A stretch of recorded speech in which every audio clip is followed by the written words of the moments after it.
Hello, once more welcome to the land of confusion that is the cellar. Today, I'm going to look at something that's new to me anyway, a locomotive from Bachmann, and it's this. This is the Bachmann K3 in lined LNER Black. So, let's have a look. Yeah, I saw this little beauty on the Model Centre's listings the other day. Been after a sort of a K-class or an O-class that's not Helgen for a while for a second goods train. It's popped up, so I thought I'd grab this one. Also, a big shout out to Sam's Trains. Sam did a review of the K3 a few years ago. I checked to sort of make sure this wasn't a split chassis. Grabbed hold of a service sheet as well. Yeah, so here we go. Let's get on with the show. Okay, first up, the box. It's a box, the model comes in it. Yeah, look on the back, a little bit of info on the K3. So yeah, K3 Mogul, they're developed from the earlier developments, yada yada yada. Yeah, there it is. Pause if you want to read of it, and yeah, a little bit of info. Not to be allowed for children under 14 years. Must remember to avoid swallowing anything from this. At the end of the box, which is quite hard to show you here on the desk, this is 23-279A. So, yeah. Anyway, enough of that. It's a box.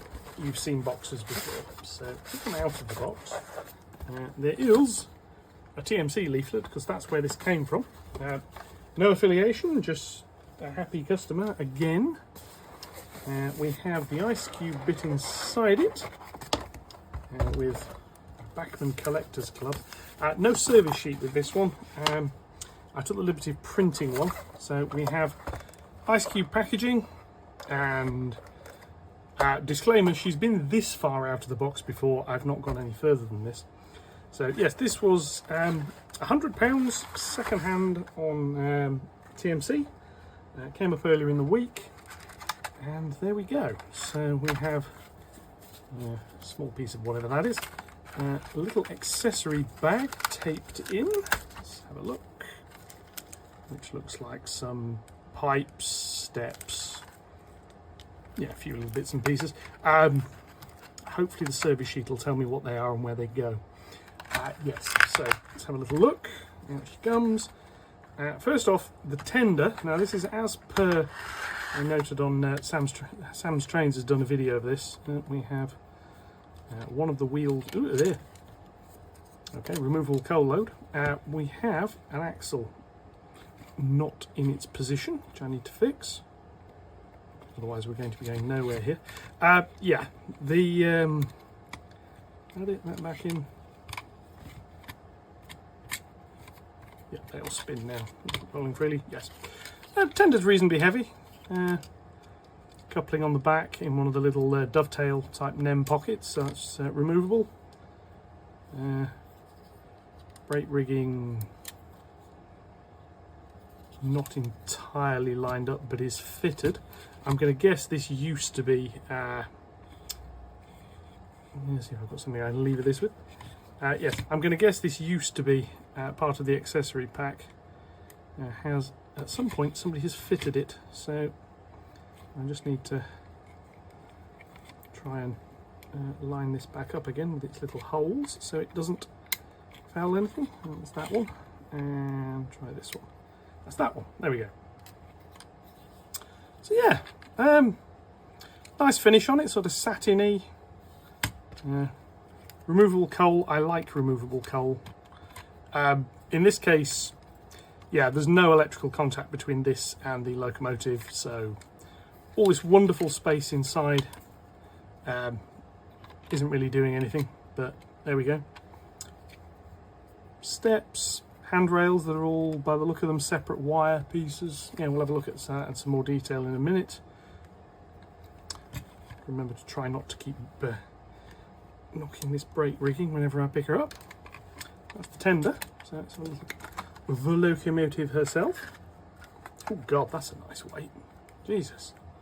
Yeah, she's heavy. I don't actually have scales to weigh. That's a point. A screw for this drawbar. or does it? Oh, no, I don't think there's a screw on there. I think it just loops through. Yeah, very simple drawbar design. 2 settings for close and not close. Again, lovely satin finish. Tiny mould line on the top. Can't really see it. Yeah, handrails are separate. Yeah, nice looking valve gear on here. Wheels seem to be fairly free running, which is good. Again, she's got the brake rigging fitted. One thing I'm just going to try, if I can find the, here we are, is a battery. And I'm just going to see if she does actually move. That way, and yeah. Yes, so when I can get contact with her, she does work, which is good. We'll be testing her out slightly more thoroughly shortly. Yeah, a little bit of springing on the front pony there. Rear brake rigging isn't brilliantly in. That may need a dab of glue at some point, but we shall have to see. But yeah, she's nicely heavy. Cab detailing, yeah, detailed. It's not painted. I suppose I could go in there with a brush. Cab glazing, flush glazed windows on the front, and the front half of the cab windows flush glazed. More little handrails on there. I have to say, with how she looks there, I find myself very happy with that, and the tender will go something like that. So yeah, I think that works. Yes, now we'll have to see on pickups. As far as I can tell, the front pony has none. So as per Sam's video, which I'll link to somewhere, she's only going to pick up from the driving wheels. I can see the pickups, which are just wipers on the inside. Can't see if there's bearings in there. I don't think there are bearings. Yeah, okay, well, let's do a few close-ups, and then we'll see if I can get her to move. So, back in a mo. And here she is up close. Yeah, the nicely painted buffer beam detail, nicely lined. I must say the red lining on the whole model is really quite impressive. The footsteps on the back, handrails all fitted nice and separately, which I know some people love. The sprung buffers, which apparently is really, really important. Yeah, just kidding, Sam. I do actually quite like sprung buffers as well. It's weird how we obsess on them because, let's face it, in model railway terms, if the buffers ever touch anything, you're doing something wrong. That's the cab to tender spacing. That is on its normal spacing. It will go closer than that. The bar basically just slides into a little slot. You jiggle the tender a little bit and it goes over a peg. So that's that. We'll see how reliable that is on some gradients in a minute. Yeah, plenty of detail on the boiler, so you can't really see the cab detail. There's no lighting, there's no lights fitted. There's a plate on the front. Okay, what we're going to do next is I'm going to try and run her. Now this is part of Leopard Street that hasn't yet been seen on film. This is my test plank. I built this before I built the layout. That bit under there is so I can put RFID readers and things in. The shorter track was added later as a DCC programming track. But this long track, it's about 3 foot long. This is code 100 set track, Pico. Various bits just shoved together. And this little mess, we have an Arduino Nano, which is this thing. A little screen, which tells you the speed and the direction.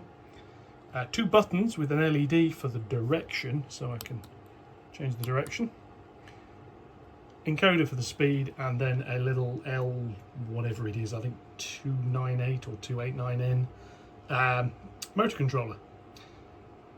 I'm going to cover this and how this works in one of the electronics videos, so I'm not going to go into that anymore. Now, suffice it to say, this is how I test locomotives under DC. So I'll get the camera mounted and we'll give her a run. Okay, here we are. Sorry about the lighting, it just occurred to me she's basically lit from the back.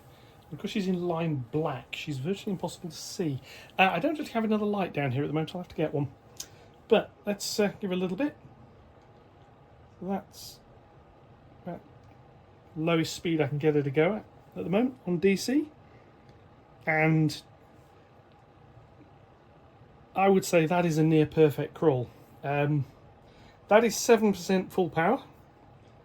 The way this controller is written, that's 3% full power, and she's actually still moving. So, in reverse, can she move at that speed as well? Yes. I don't think I can fault that. That is absolutely a little bit quicker. Off she goes. Bring her back. I mean, she's a fairly, well, I'd say reasonably modern loco, but a couple of years old now. And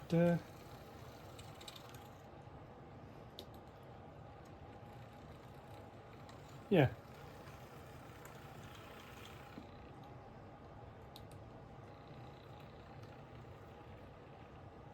Again, just,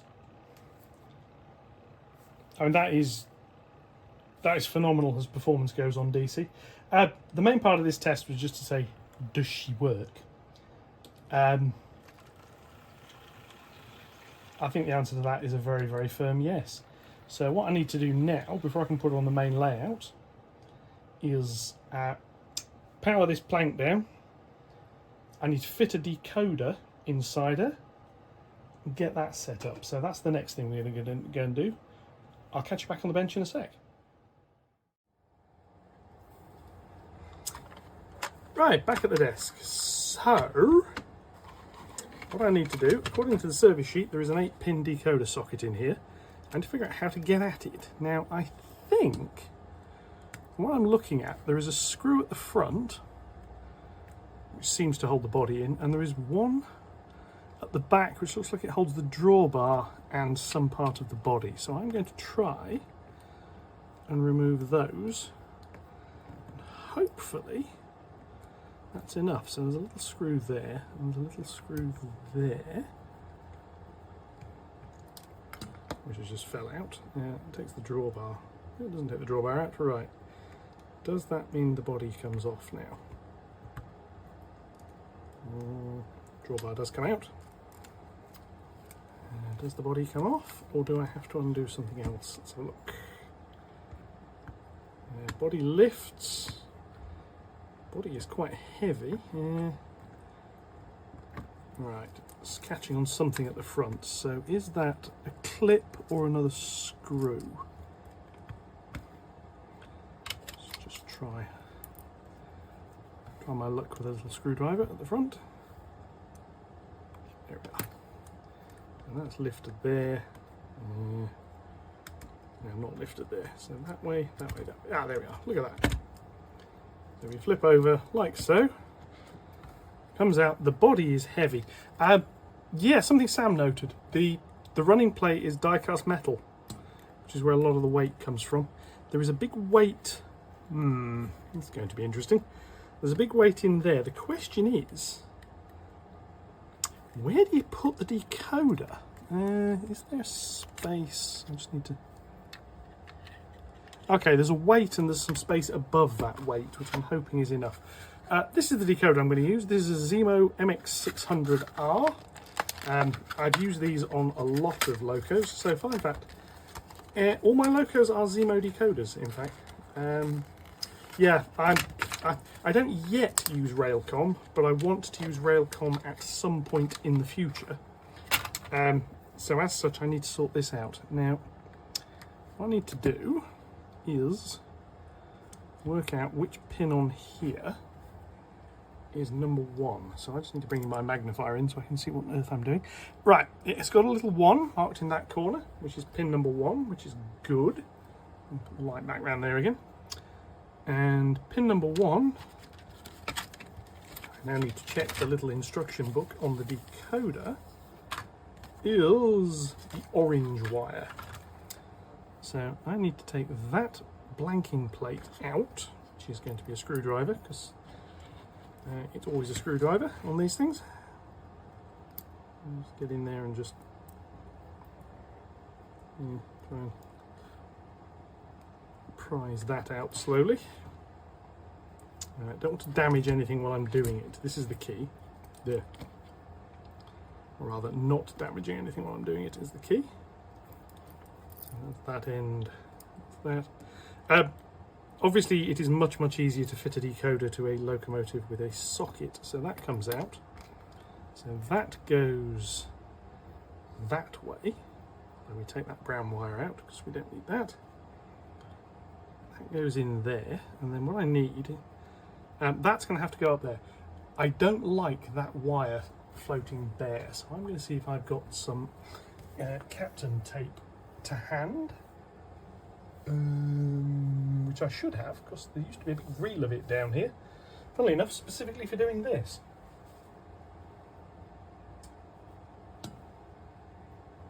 Okay, where that's gone.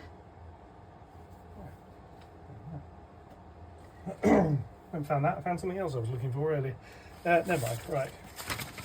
Let me just have a little look and see if I can find the reel of tape. Here we are. Captain tape. This is basically electrical tape. It's very good at this sort of stuff. It handles high temperature insulation. So yeah, this will do. What I'm going to do is, if I can get a length of it, I don't need much. Length of that. Just break that slightly, because what I want to do is wrap this brown wire is currently wrapped around the other bits. I actually want to bring this back up and wrap it around the decoder and then put a bit of tape over it. Just that'll do. Just to keep the end.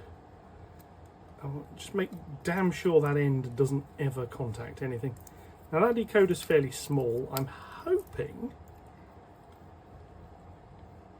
that fits in here into the space above the weight in the front of the boiler, which it seems to. So,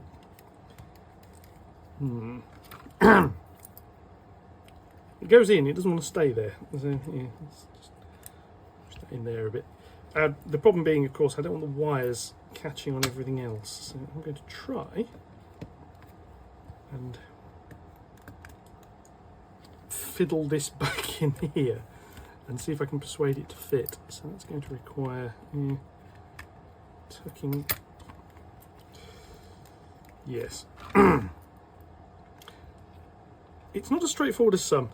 This is probably why it's better when the, there we go, it's when the decoder has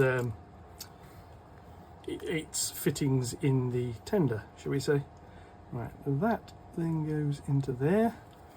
I turn this back around, because this way I can get the screws back around the way they were. We shall put this little screw back in the front. Now you notice some people do this using magnetic screwdrivers. These people are clever. I don't have magnetic screwdrivers because I'm an idiot. So I have to do it by hand, making sure I don't over tighten anything. Although it helps, we are screwing into a metal running plate here. This one could be interesting. At the back, let's see if I can get that to go in. Oh, look at that. Get a screw in there, something. Screwdriver on that. And that should be a decoder fitted. Right, I need to put that plug back where it belongs. I am then going to power everything up, and we will be back in a minute to do some programming. So, catch you in a sec. What we've got here is, this is Decoder Pro, part of the JMRI suite. And so that when I go in here, I'm going to go and say I want to add a new locomotive. Now we are on the programming track, and I'm going to say read type from decoder. And it's going to go away, hopefully. There we are, it's identified the sorts of decoders it could be. I'm going to say it's that one, This is going to be my new locomotive, which is going to be a K3. Its number is 1304 Black, and I'm going to give it an address of 1304, and I'm going to write that.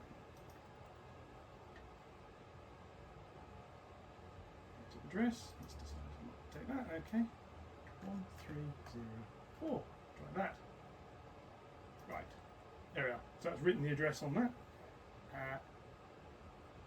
Save that. Open the comprehensive programmer. Now I was expecting the locomotive to just backwards and forwards then, but it didn't.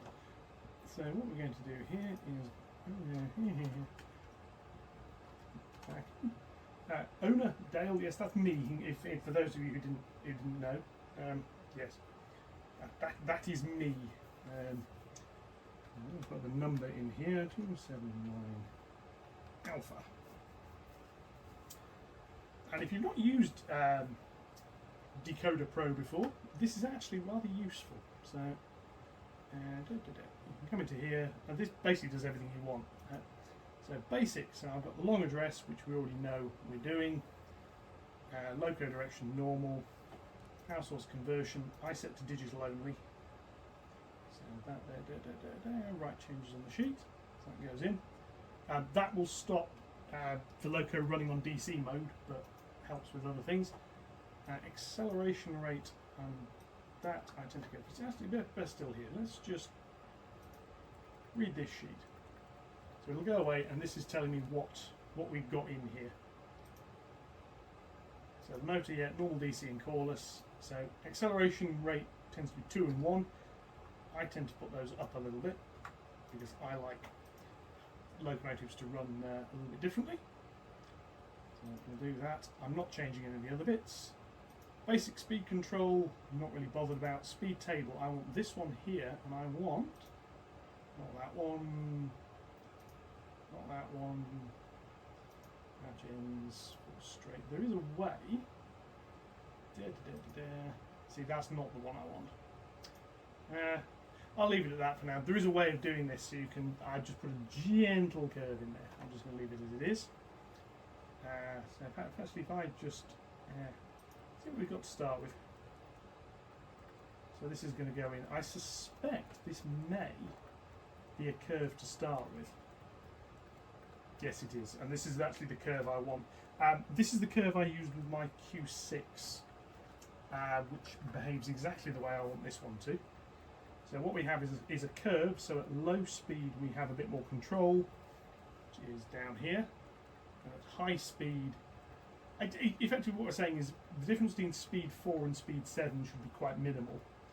However, between 230 and 250, yeah, it can be higher. If I'm going nearly flat out, just go flat out. So I'm happy with that. Function map, yeah, I don't really care about. Lighting, we don't have any. Analog controls we've switched off. Consist, I don't care.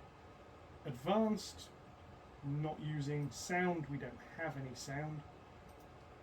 Acceleration, defense, and that, don't need that. So shunting, I want shunting is due to do it no acceleration, deceleration. Actually, if I just read this actually first off, see what we get in here to start with. Yep. Shunt function key, I use F3 and I use F7 as those two. So we will write that. And Railcom is on. Zemo specific, I'm not really bothered about. ABC, I've never managed to get that to work successfully, so that's that. So that is file. We will save that. We will close that. I will now put the track into running mode. So we come back over here to the switch. Have a guess which moron, when they designed this, put the switch where I can't reach it from the desk. Yeah, at some point I might change that for a relay. Okay, so back over here, what I want to do is K3 Black, we'll have that one.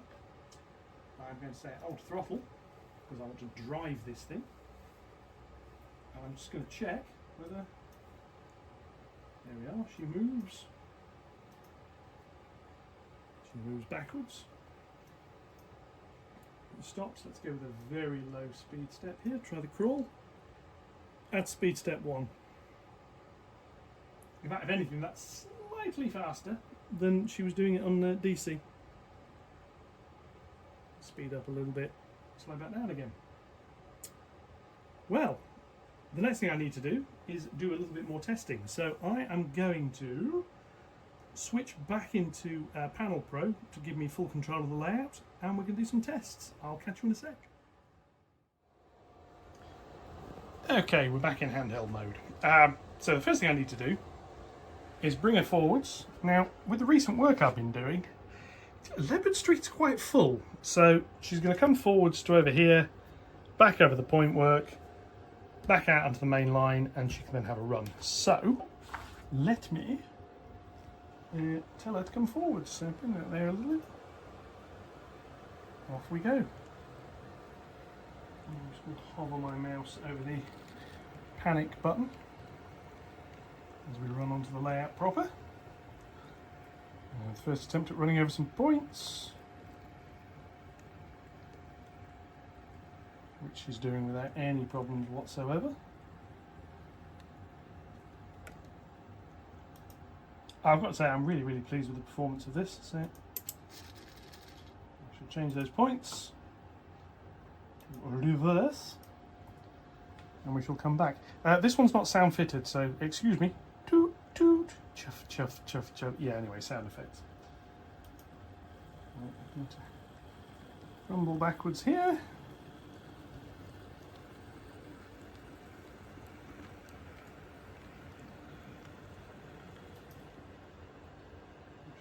Reset those points. I shall check the rest of the line is clear to run, which it is. Go back into forwards, and I'll give her 25% speed. And off she goes. That's quite a nice speed. Let's go up to about a third. And come out the way, zoom in, and watch as round she goes. Over the yard exit point work. Over some slightly ropey track without any problems. Coming round onto the little scenic section over here. The camera's focusing on all the rubbish in the foreground, obviously, as usual. Yeah. Well, the question is, can she handle the diamond crossings? Handle that one perfectly. I've just spotted I've got some points incorrect, so I'm going to stop. And we're going to back up slightly, because I thought I'd set the route, but I haven't. She's set at the moment to come ploughing into the sidings, which I don't want. Redo that, forwards. And set her at 50% speed. And now the K3 is a mixed traffic loco, so she can haul passenger work, so a bit of speed is useful. I've got her to do freight work, so she'll probably never be going this quickly. And these are the slowdowns of my slightly ropey track work. And now she's derailed. So, hit stop. I will go and sort that out, and I'll be back in a sec. Okay, here we are. I didn't realise the flash on my phone would light at this sort of distance, but anyway. Yes, she's derailed coming over this point, so I'm just going to push her back a little.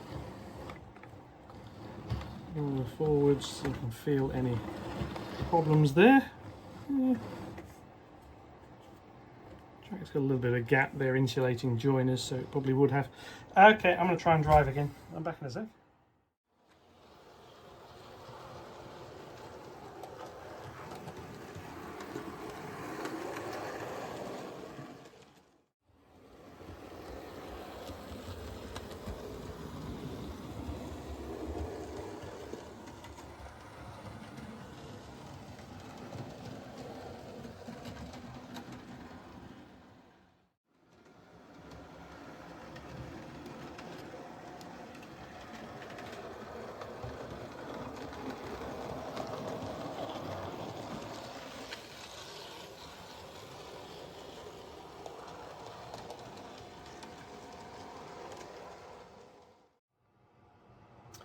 Okay, so she runs quite happily at lower speeds. Higher speeds she derails around here. I thought it was the diamond. It isn't. It's that track joint that's causing the problem. So this is entirely my own fault. So yeah, I just need to run her more slowly. But other than that, runs quite nicely. It looks rather good. So signal box. Right, I'm going to put her around onto the inner track. We're going to couple a train up and we're going to see how she handles that. Okay, we're now on the other track, and what we're going to do is roll forward, back up onto a little van train, and we're going to see how that goes and how well the couplings work. And then we'll see how well these vans cope with going around the track, which could be interesting in and of itself. So do that into reverse, and we'll come up. I'll try to do the coupling slowly, so what I'm going to do is just go slow speed and we will see how well the couplings work. Now this is to another, I think this is to, well that seemed to connect. Okay, off we go and watch the train rumble past. A mixture of mainline, Dapol and Hornby wagons. And we'll see how it goes.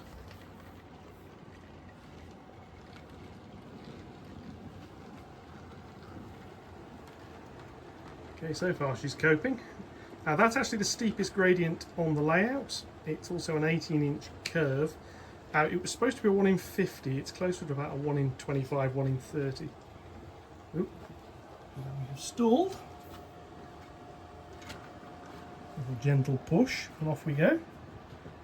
I suspect that's one of the wagons having caught on something. Right, you'll have to excuse me, I'm going to go back to handheld mode.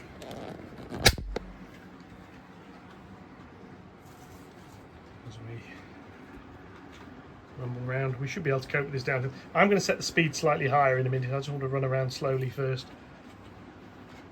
You can see all the wagons objecting to going downhill there. Zoom in a little. Yeah, around here as we go past the gloves and everything in that corner. And see how well the train copes with that particular piece of slightly dodgy track work.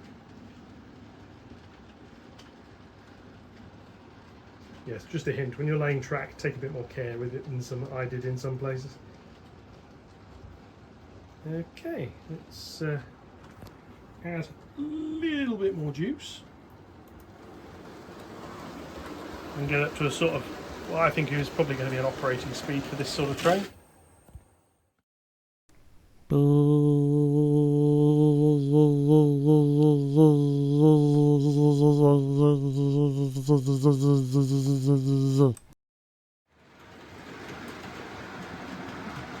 Okay, a little bit, yes, slight problem there. I had a set of points set incorrectly, so here we are, take 2.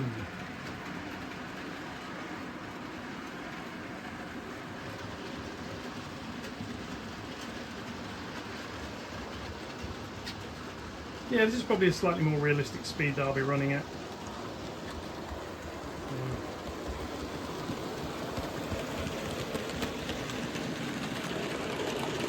There she goes. We'll bring it into the inner loop siding next time.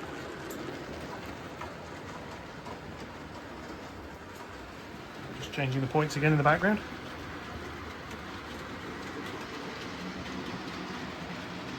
So yeah, I think she's got the haulage capability she needs anyway. She can handle the steep little bit there. And now come around onto the inner siding. Now this is where the freight trains will normally live. And we'll just let her run, and I'll bring her to a pause on the next one, and we'll have a little think about what do I think of this little loco. You may gather I'm quite impressed, and you would be correct to think so. So I'm actually more impressed those Dapol banana vans haven't derailed, or uncoupled, or spontaneously combusted. But yeah, there we go. rumble round. We should come into the loop, and then we'll park up.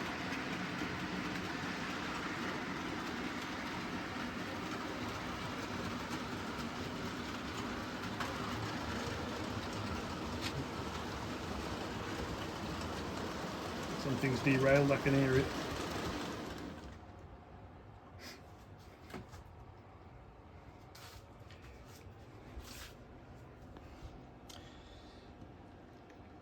A Dapol wagon has derailed. I'm not entirely surprised, if I have to say, honestly there. But there we are. The Bachmann K6, the Bachmann K3, sorry, in lime black. Lovely little details on the front. Beautiful satin finish. And quite capable of handling a decent length freight train. So, yeah, I like that.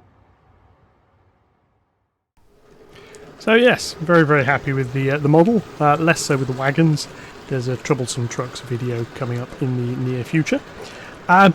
Channel over 700 subscribers now. Seriously, my thanks heartily to everyone who has subscribed. Subscriptions, likes, don't cost anything, but really, really do help the channel. And yeah, as you can see, I'm having some fun and games with some of these little Dapol wagons. And yeah, spoiler alert, there's going to have to be a video on those done at some point. Anyway, with that, I will leave you. Thank you very much for watching. And yeah, comments welcome as usual. Anyone else got one of these things? What do you think of it? I think she's fantastic. I love the thing. I'll see you in the next one. Thank you very much, and goodbye.